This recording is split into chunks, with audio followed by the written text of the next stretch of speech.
4 applications extrêmement utiles pour un nomade, pour un digital nomade, pour une personne qui voyage en permanence. Ayant voyagé dans plus de 32 pays, je peux te garantir qu'il y a certaines applications qui sont vraiment utiles. Et la plupart, tu n'en as même pas besoin à l'étranger. Mais il y en a quelques-unes qui font la différence. Et je m'apprête à te les partager. La première, qui semble être la base de toute chose pour un digital nomade, pour un voyageur, pour qui que ce soit qui part à l'étranger régulièrement et qui fait plein de mouvements. D'un pays à un autre, la monnaie change. Donc une application pour la currency, pour les taux de change. Ça te permet de savoir quand est-ce qu'on te la met à l'envers ou pas. C'est assez utile.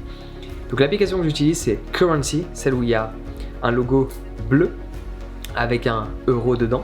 Je vais te la montrer de suite. Elle est là. Tac. Oups. Currency, que tu peux voir. J'espère que tu la vois. Bon, en gros, c'est un rond avec un signe de euro dedans. Ce qu'il faut prendre en considération, c'est que cette application, c'est les taux de change actuels. Ça veut dire que forcément, quand tu vas aller dans un bureau de change, ils vont jamais te mettre ce taux-là. Pourquoi ? Parce qu'ils prennent commission. Et les bureaux de change qui disent zéro commission, au final, leur taux de change, il est moins intéressant qu'un bureau de change qui va avoir un taux de change plus intéressant, mais qui vont prendre une commission. Dans tous les cas, cela revient même. Donc tu n'auras jamais le taux de change que tu as dans cette application parce que c'est le taux actuel. Forcément, quand tu vas échanger ton argent, ces personnes-là, elles travaillent. Elles ont besoin d'avoir un revenu à travers le fait d'échanger la monnaie. Mais au moins, tu peux voir si tu es très éloigné ou assez rapproché du cours actuel. Donc c'est très important. Seconde application pour un digital nomade, une personne qui voyage en permanence et qui travaille en ligne, s'appelle Speed Test. Donc, je vais te montrer l'application à nouveau. Ça te permet de voir si l'endroit où tu es, hop, un petit logo noir. Speed Test, ça te permet de voir en fonction de l'endroit où tu es, si ta connexion internet elle est catastrophique ou pas. Personnellement, étant donné que je passe tous mes matins sur le PC, sauf si je me fais une petite session de vidéo et que j'envoie des fichiers très lourds aux personnes qui travaillent avec moi au niveau de la vidéo, si mon internet est une catastrophe, je ne vais pas rester dans cet hôtel, je ne vais pas rester dans cet Airbnb, je vais aller ailleurs. Donc une des choses que je fais à chaque fois que je vais dans un restaurant, quand je suis à l'étranger, surtout dans des pays que je connais pas, quand je vais à Bali, je connais tous les spots exacts, donc je n'ai plus besoin d'utiliser cette application. Mais dès que je vais aller dans un pays que je connais pas, ou dans un lieu que je connais pas, je vais utiliser cette application de Speed Test pour checker la capacité de download, même si elle m'importe très peu parce que je télécharge rien. Par contre, la capacité d'upload m'intéresse énormément parce que je mets beaucoup de choses en ligne. Donc cette application est essentielle pour un digital nomade. Cette application est essentielle si tu veux voyager et utiliser Internet à son plein potentiel. Troisième application d'une grande utilité. Alors moi, j'ai celle que j'ai choisie. C'est pas forcément que j'ai choisi par préférence, c'est juste que j'ai choisi celle-ci. Je me suis pas pris la tête à comparer les prix, à voir laquelle est la mieux, etc. Okay, Speed Test c'est gratuit, l'application Currency c'est gratuit. Moi j'ai un VPN, donc c'est pur VPN avec un petit logo vert. C'est payant, je sais plus ça coûte combien, 2-3 euros. J'ai été obligé de prendre cette application parce que dans certains pays, notamment en Indonésie, dans pas mal de pays où il y a une culture musulmane assez forte, ou dans des pays relativement communistes tels que la Chine par exemple, tu ne vas pas avoir accès à certains sites internet auxquels en France tu as accès. Moi, ce qui me dérangeait plus, c'était Vimeo. Pour X raisons, Vimeo, en soi, je connais la raison, mais tu n'as pas accès à Vimeo à Bali. Du coup, il me fallait absolument un VPN pour changer mon adresse IP, me connecter en France, à Amsterdam, au Luxembourg, ou peu importe, quelque part ailleurs qu'en Indonésie pour pouvoir accéder à Vimeo et transférer les vidéos à Damien pour qu'il puisse les traiter par la suite. Sinon, c'était pas possible.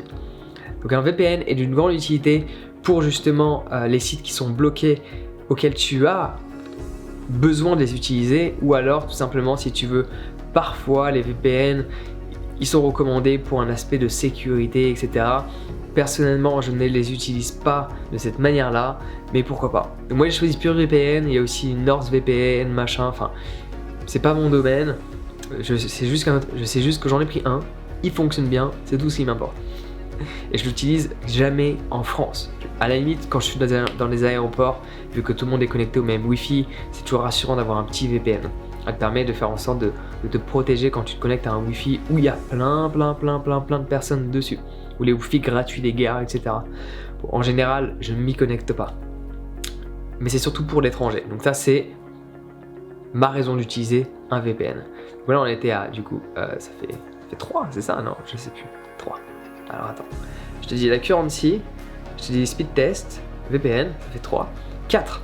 Mais là, c'est plus pour les gens qui voyagent principalement en Asie, mais tu l'as dans pas mal de pays, ça s'appelle Grab. Donc dans certains pays, en Asie ou en Indonésie, ou même des pays des Émirats, tu n'as pas Uber. Enfin, les pays des Émirats. Les Émirats arabes, c'est différent. Mais dans certains pays, en Orient, tu n'as pas Uber. Et si tu aimes bien prendre un taxi et pas t'amuser à il est où le taxi, et que t'as pas Uber, et ben faut trouver une autre application. Donc cette application qui est très présente en Asie, en Indonésie et dans des pays orientaux, tu as Grab. G-R-A-B. Ça te permet, dès que tu arrives à l'aéroport, tu vois, il n'y a pas d'Uber, tu vois, les taxis, ils sont pas commodes, Grab, oum, t'en as un. Tu peux payer cash, tu peux payer en ligne, c'est super pratique. Du coup, ça me fait penser que je peux te partager même une autre petite application bonus, qui est une application qui est extrêmement utile, qui aide dans tous les cas, où que tu sois en France ou à l'étranger, c'est LastPass. C'est une des applications qui m'a le plus aidé à créer de l'espace dans ma tête et arrêter de me prendre la tête de où est mon mot de passe, tu vois, parce qu'il y a certains mots de passe que tu as peut-être dû noter sur un cahier, que tu as oublié chez toi, et là tu es en train de voyager, c'est la merde. Avec LastPass, il y a tout qui est installé au sein même de cette même plateforme. Donc il me semble que c'est tout, c'est principalement les logiciels que je considère les plus utiles. Après, bon, bien sûr, après c'est une préférence. Hein. Un petit conseil que je peux te donner, si tu es digital nomade et que tu voyages. Dans certains pays, Airbnb est plus intéressant en rapport qualité-prix. Dans certains pays, Booking est plus intéressant en rapport qualité-prix. Je donne des exemples. À Bali, Airbnb est plus intéressant que Booking. À 30 € la nuit, tu peux avoir quelque chose de correct à Bali, en Airbnb, alors qu'à 30 € la nuit sur Booking, c'est pas top.